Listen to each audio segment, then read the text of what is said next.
اعوذ باللہ السمیع العلیم من الشیطان اللعین الرجیم بسم اللہ الرحمن الرحیم الحمد لأہلہ والصلاة والسلام علی اہلہا واللعنۃ الدائمۃ الابدیۃ علی اہلہا اما بعد فقد قال اللہ تبارک وتعالی فی القرآن المجید اعوذ باللہ من الشیطان اللعین الرجیم یا ایہا الذین آمنوا کتب علیکم الصیام کما کتب علی الذین من قبلکم لعلکم تتقون۔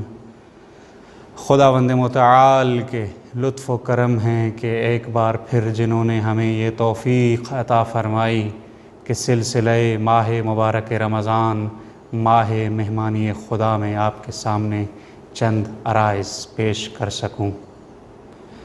اسی سلسلے کی ایک اور کڑی کہ جس کا عنوان رحمت خدا کیا ہے اور وہ کون سے اسباب ہیں کہ جن کی وجہ سے رحمت نازل ہو سکتی ہے۔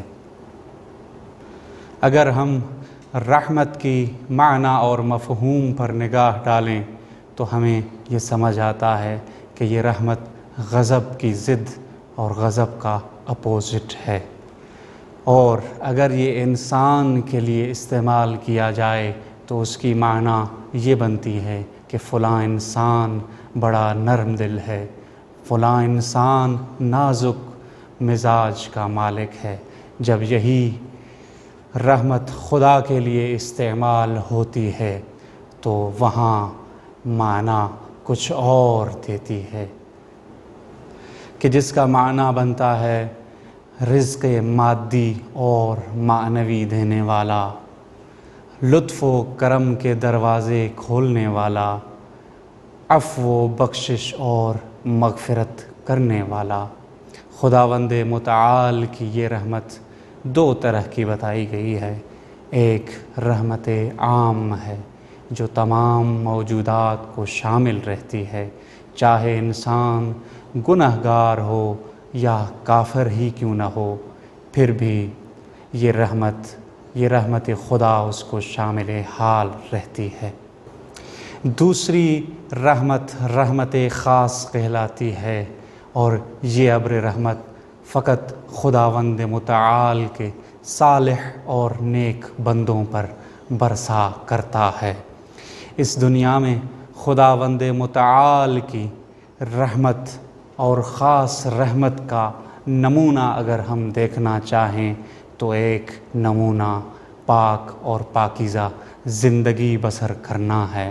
صراط مستقیم پر گامزن رہنا رحمت خاص کا ایک نمونہ ہے، اور آخرت میں اگر اسی رحمت خاص کا نمونہ اور مصداق دیکھنا چاہیں تو بہشت بری میں داخلہ پہلا نمونہ ہے، اور اسی کا کامل اور اکمل ترین درجہ رضوان خداوندی کا حصول ہے۔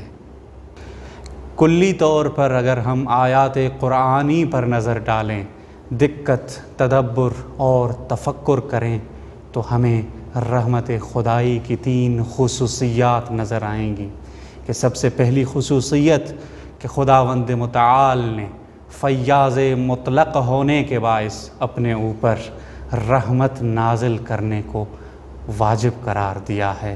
کتب ربکم علی نفسہ الرحمہ۔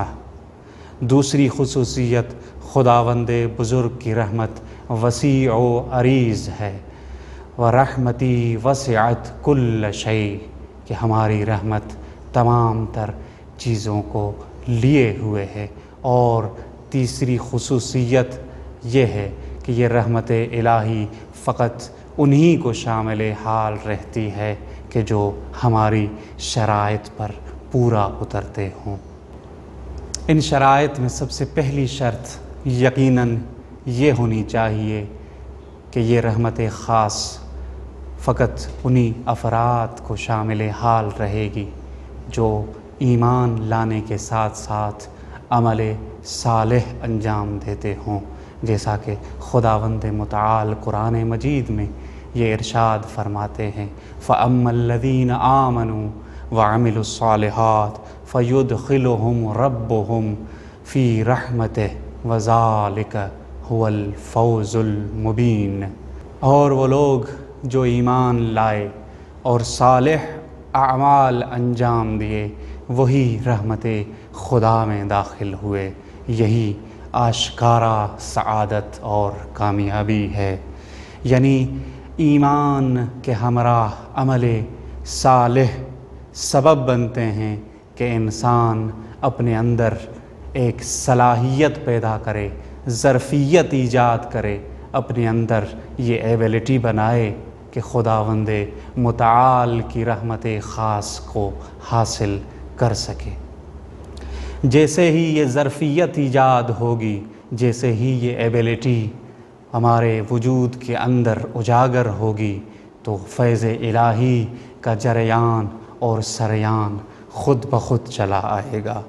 دوسری شرط خداوند متعال نے یہ بیان کی ہے فَاذْكُرُونِي أَذْكُرُكُمْ۔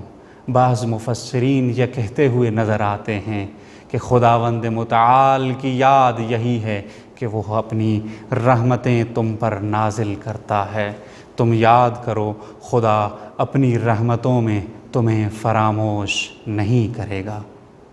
اسی مطلب پر سورہ آل عمران کی آیت نمبر 132 دلالت کرتی ہے۔ خداوند فرماتے ہیں اطیعوا اللہ والرسول لعلکم ترحمون۔ خداوند متعال اور رسول عربی کی اطاعت ہی رحمت خاصہ کا سبب ہے۔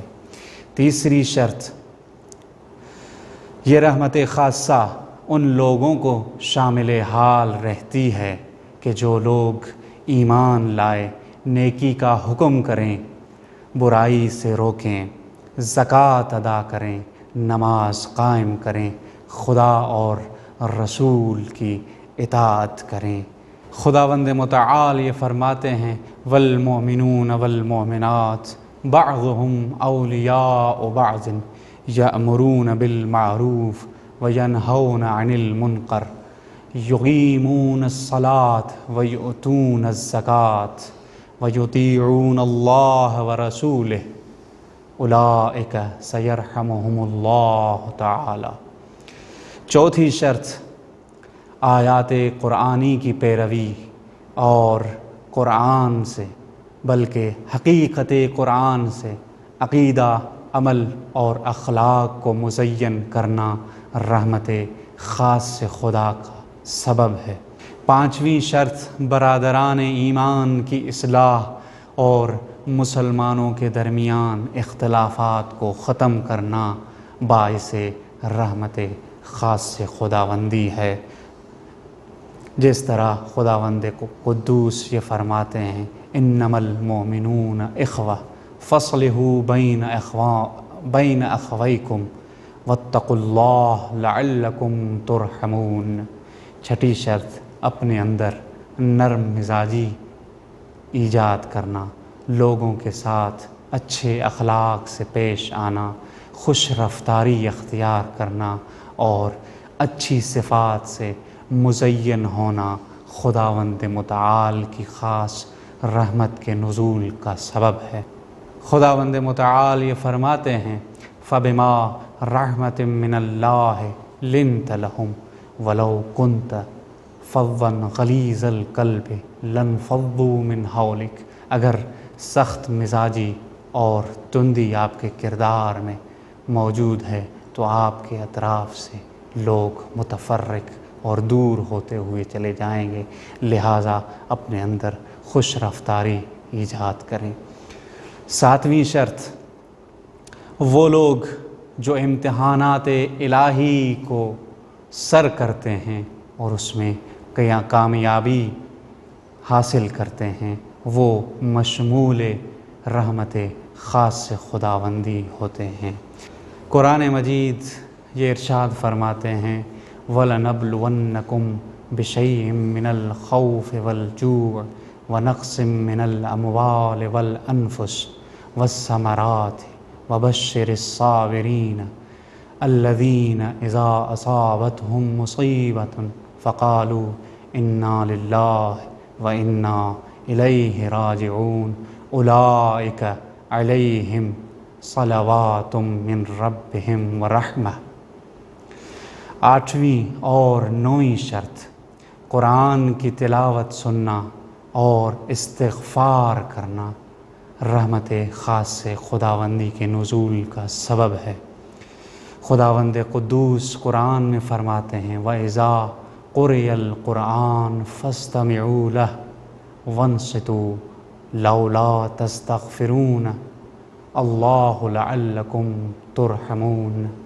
استغفار کریں جب قرآن کی تلاوت ہو رہی ہو تو اس کو سنا کریں، استماع کریں، یہ سبب ہے نزول رحمت خاص سے خداوندی کا۔ اسی طرح احادیث ائمہ اطہار میں بھی ہمیں کچھ اسباب نزول رحمت خاص ملتے ہیں کہ جس طرح امام جعفر الصادق علیہ الصلوات والسلام میں یہ ملتا ہے کہ جب دو مومن ہاتھ ملاتے ہیں، مصافحہ کرتے ہیں تو خداوند متعال کی رحمت نازل ہوتی ہے کہ جب دو مومن دنیاوی امور کو چھوڑ کر ایک دوسرے کے ساتھ ملتے ہیں، خداوند متعال کے لیے ملتے ہیں، خالصتاً للہ ملتے ہیں، تو خداوند متعال انہیں کہتا ہے کہ میں نے آپ دونوں کے گناہ معاف کر دیے۔ امام علی علیہ الصلاۃ والسلام فرماتے ہیں نزول رحمت خاص سے خدا کا بہترین وسیلہ لوگوں کے ساتھ مہربانی اور شفقت سے پیش آنا ہے۔ والسلام علیکم ورحمۃ اللہ وبرکاتہ۔